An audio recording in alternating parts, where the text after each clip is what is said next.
Hello, everybody, and welcome or welcome back to the second shelf and to recent reads on a Sunday, which hasn't happened for quite a long time. And yes, I know I'm behind on my comment answering, and I'm still not fully back to the schedule Wednesday, Sunday. There's a lot of issues at the moment, work-wise and whatever. Don't want to bore you with the details, but I'm doing my best. I'm just filming when I can, and I at least try to maintain one video a week. But I'm trying to get back to the 2 videos a week, so we'll see how that goes. And I'm not only behind on all that, but it's April already, and I still haven't talked about the books that I read for March Mystery Madness, all the crime fiction. And I didn't do badly. I read 5 books. This year's theme was spring cleaning, March, spring, and all that. And 3 prompts, lather, rinse, repeat.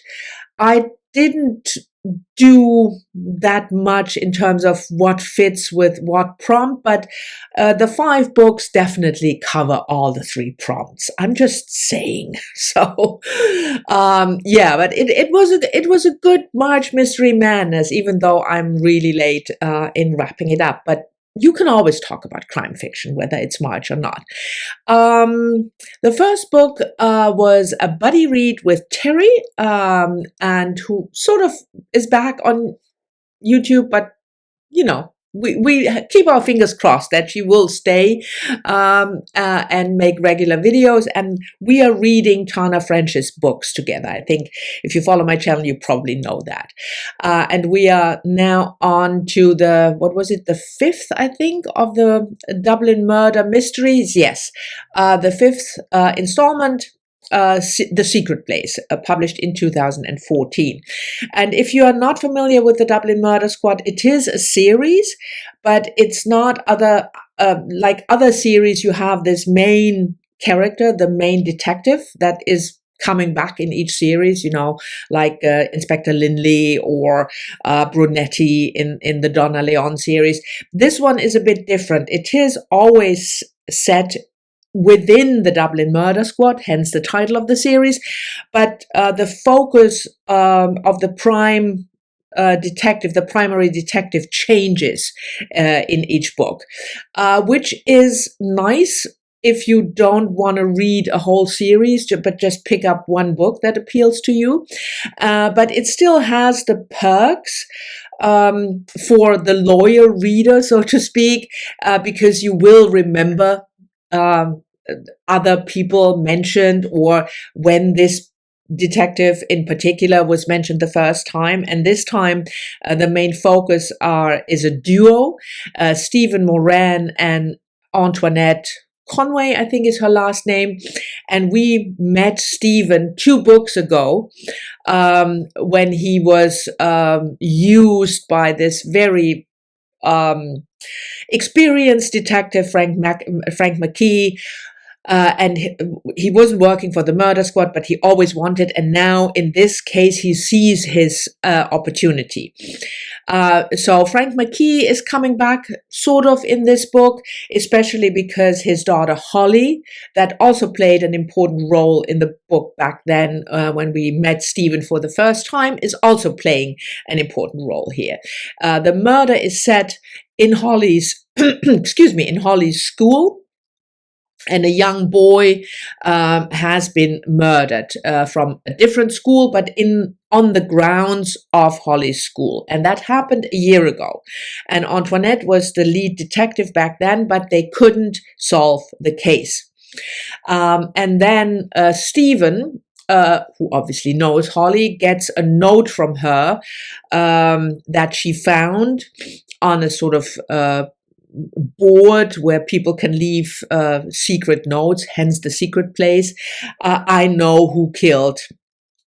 And that meant that the investigation is reopened, and Stephen kind of wiggles himself into the investigation because he was the receiver of the note. And he and Antoinette then work together and you know, I really, really enjoyed this one. It was quite dark, especially because the victim was a young boy. I mean, at my age, if I look at somebody who's 16, it's just a very young child, so to speak. But I think, I mean, teenage murder has always a certain darkness to it, but also the portrayal of the school environment with bullying and abuse and self-harm, rape, or at least sexual harassment, a type of thing going on between, with the boys' school and so it's a pretty heavy theme, topic, pretty dark. I loved the relationship between the two detectives, Stephen and Antoinette, and how Stephen, is so hard, trying so hard, and Antoinette is this seasoned detective, a really good investigator, but she has her edges. And especially because she is the only woman on the Dublin murder squad, and has to deal with harassment also in a different way, but still. So I thought it was really well done. The plot was engaging. I didn't know who. I mean, at the end, you get enough clues so that you know who did it, but it was extremely well done and entertaining, and of course buddy reading it with Terri was also fantastic. So I really liked this one. The next one was also buddy read and also a series, and this time I already mentioned the series, the Inspector Lindy series. It's really your typical series where you have a fixed cast of characters that will always return. And in the Linley series, it's obviously Inspector Linley, who is an aristocrat, but working as a regular detective, and his second in charge, he forms a team with Barbara Havers, who has who is more the tough woman, but also has personal issues like Linley does. And then you have a couple of people who are side characters, but almost main characters, like Linley's love interest, Lady Helen, and his best friend, Simon, and Simon's wife, Deborah. And Simon is a forensic pathologist, so he is always, a lot of times he is involved in cases. And we read I have to check this, I think it was the sixth one already, published in 1993, Missing George. So this one is not in London, but it is in the countryside. Was it Lancashire, I think? Yeah.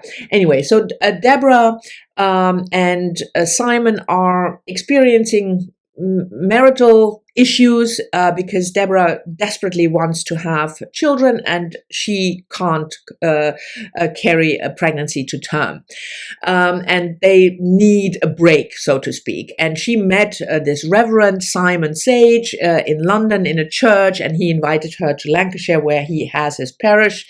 And they go there for a week or something. But it turns out that the priest has been murdered, or at least that's not true. The priest has been killed, and it's ruled an accidental poisoning with hemlock. He had dinner with somebody, and she cooked, and I don't want to give too much away, but anyway, so of course Linley is called to help in the investigation, and he and Barbara Havers are on holiday and they are bored. So Linley has issues with Lady Helen at the same time, so he wants to escape. So we have more a Linley focused book here, because Barbara Havers has a minor role. She does help with the investigation, but it's not that the the duo, Lindy Havers, investigates the case. This is also really pretty dark, again, with rape and other types of violence, but mainly rape. There's a rape scene depicted in it that is really heart-wrenching and well done from a writing point of view, but it's not, don't mistake the Elizabeth George Linley series for cozy mysteries. It's not. They are pretty violent oftentimes and pretty dark. But anyway, so we learn about this small village and this community. And it's a slow-paced book, like often happens with Elizabeth George, because she is focusing very much on the characters, and she does an excellent job of giving those characters that are not our main, and we will never see them again. So all the people in the village, the possible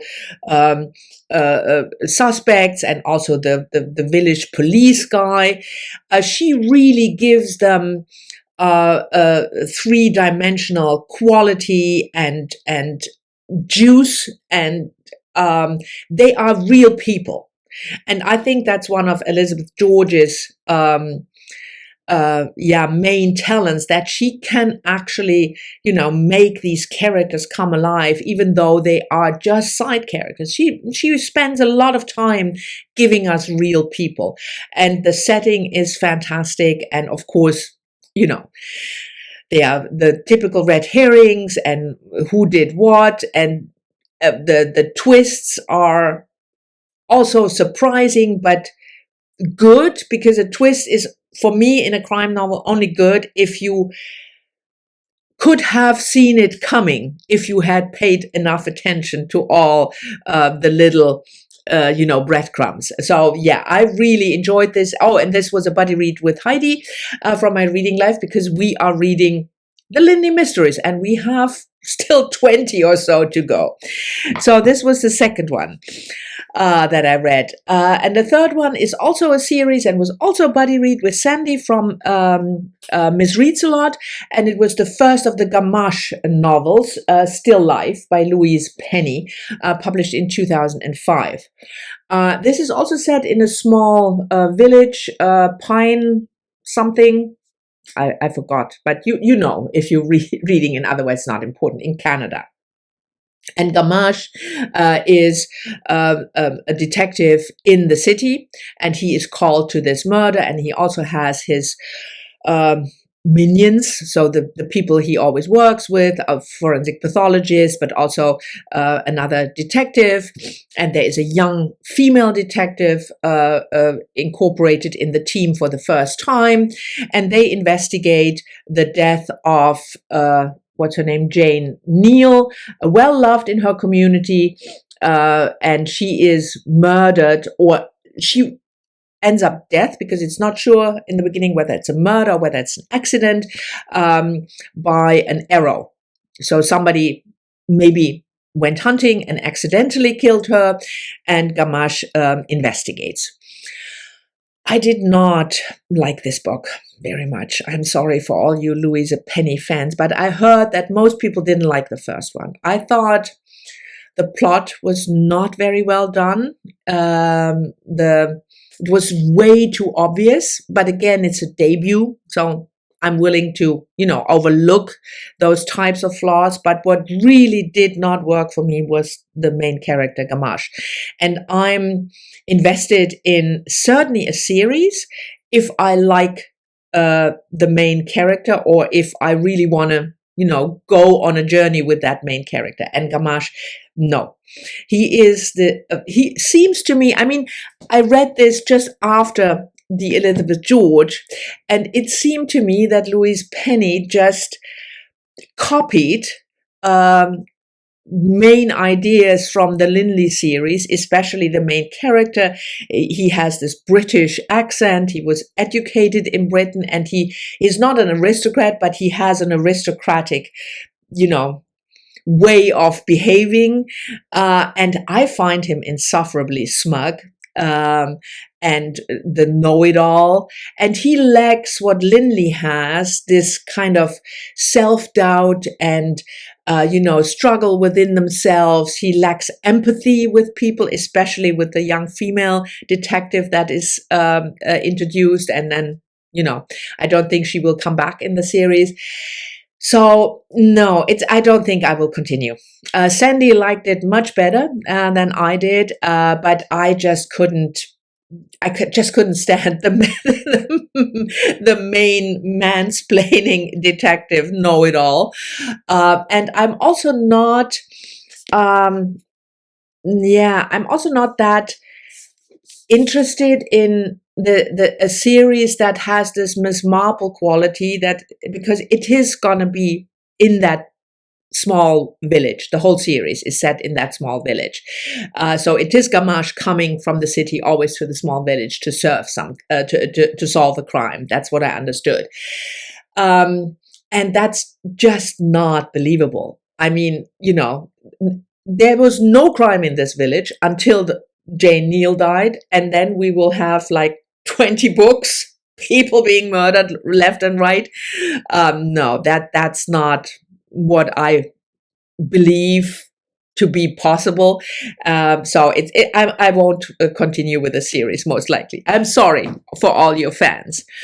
And then 2 more books that I read. One is the first of a series, Tess Garrison, The Surgeon, which is the first of the Rizzoli and Isle thriller. I love the TV show. And so I read this one with a serial killer who murders young women, and all the young women have been victims of an earlier assault. And I really enjoyed the book. I'm going to be short with this one because it's also probably not a series that I will continue. It was funny in a way that this is the first in the Rizzoli and Isles, and we have Jane Rizzoli as a main detective, and also Thomas Moore. But Isles, the pathologist, if you know the television series, you will know she did not make an appearance yet. So it's a really good page-turning serial killer, blood-curling mystery. So I definitely enjoyed it, but I'm not sure that I will continue reading the series. And the last one was a standalone, Tess Garrison, Gravity. And I, again, really enjoyed. Tess Garrison is this type of, she might not be as good in writing crime like Elizabeth George, where you can feel the craft of an author, but she can definitely capture you and take you with her on this journey to solve the crime. And this one is Emma Watson, a brilliant research physician, is training for a mission in space. So it's happening in space, and then something goes horribly wrong on the shuttle, what is it, a shuttle, that space thing that is, whatever, with some microbes or something. So it is more, it's not sci-fi exactly, but it's much more the modern type of crime. There's this virus that is spreading, and you don't know what happened, and you don't have a detective in the real sense of the word. You have this physician, Emma Watson, and her ex-husband, and that relationship, needs to be resolved. But I at times like this type of crime where it's not your police procedural, but it's set in outer space and you have a virus attack. Yeah, I definitely enjoyed it. It was not the best crime novel I ever read, but it was good, fun, entertainment, fast-paced, and it brain candy, I think Sandy would say. So yeah. So those are the 5 books that I finished, crime books that I finished for March Mystery Madness. And I really had a blast. Thank you very much for watching. I hope you've enjoyed it. Please don't refrain from comments because I'm behind, and I will talk to you all soon in the next one.